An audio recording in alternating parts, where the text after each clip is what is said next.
I'm back. Rhodes for the Matrixx and Rhodes show, and we've got Star Wars news.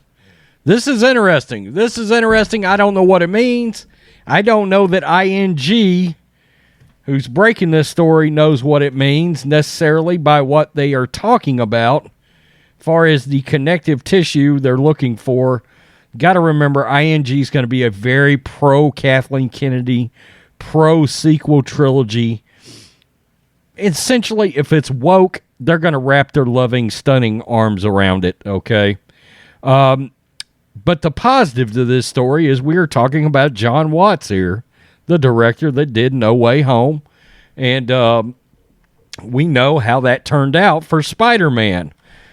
So, look, all the talent in the world, and there's some things in the story that indicate to me that maybe they don't know what they're talking about. Spider-Man director Jon Watts reportedly in talks to helm new Star Wars series. And this is the part that starts not making sense. The series is rumored to take place during the High Republic era. Okay, we'll get to that. Spider-Man No Way Home helmer Jon Watts is rumored to be in talks to direct at least one episode of a new mystery Star Wars series for Disney+. According to a report from Discussing Film, Watts has been invited to sit in the director's chair for at least one episode of the upcoming Star Wars series that is apparently operating under the working title Grammar Rodeo. Watts' involvement in the project is said to be dependent on his busy schedule because he's got Marvel's Fantastic Four coming. This is where things start getting foggy with this report for me.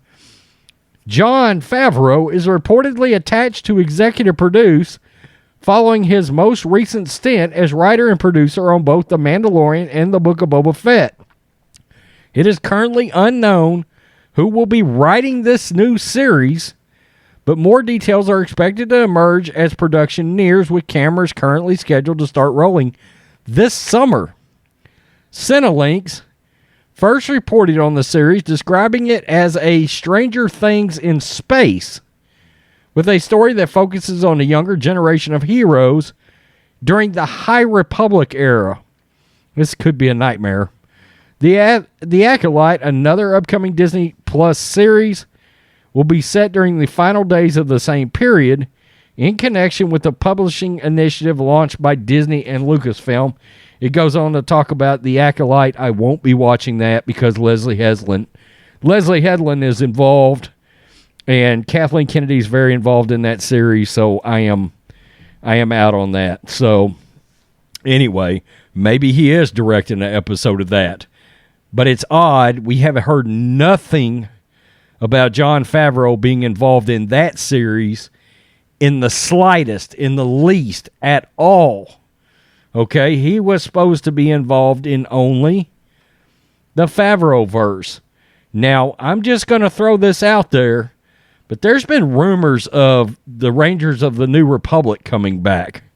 That's been rumored. That's been going around. That's supposed to be part of the Favreau-verse. I know IGN is probably crossing their fingers here for this High Republic thing, but I have heard nothing about Jon Favreau being involved in that whatsoever. It doesn't make any sense to me.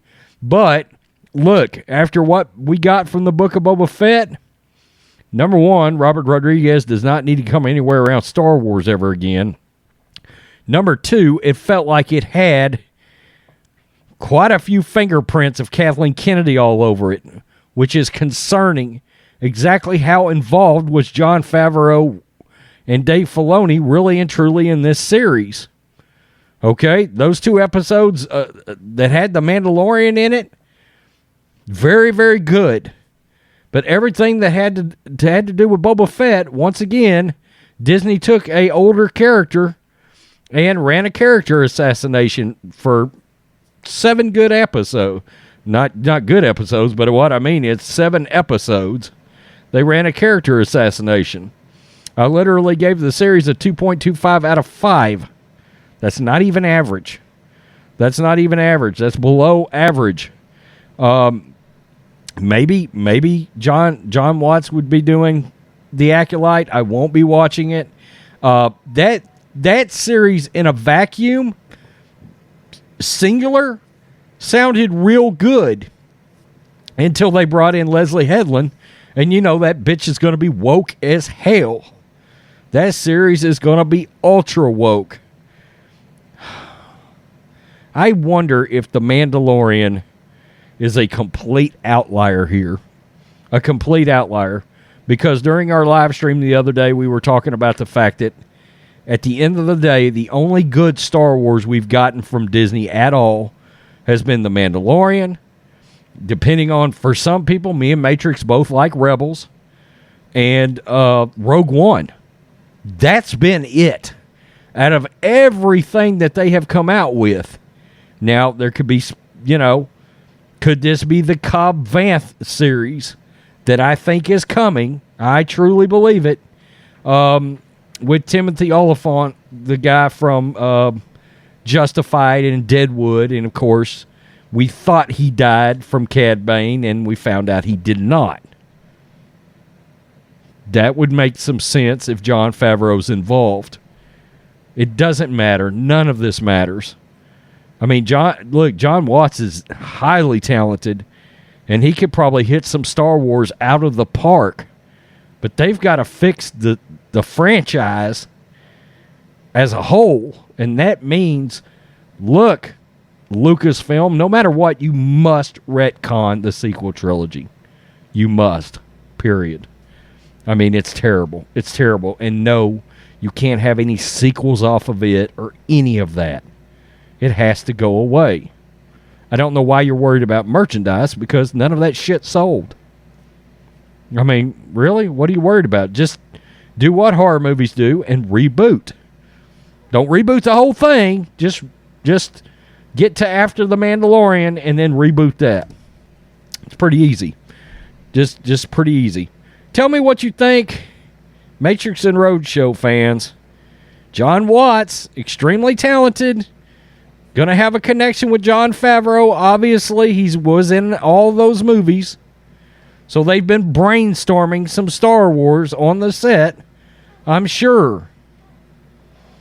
Maybe. We'll see. Peace. I'm out.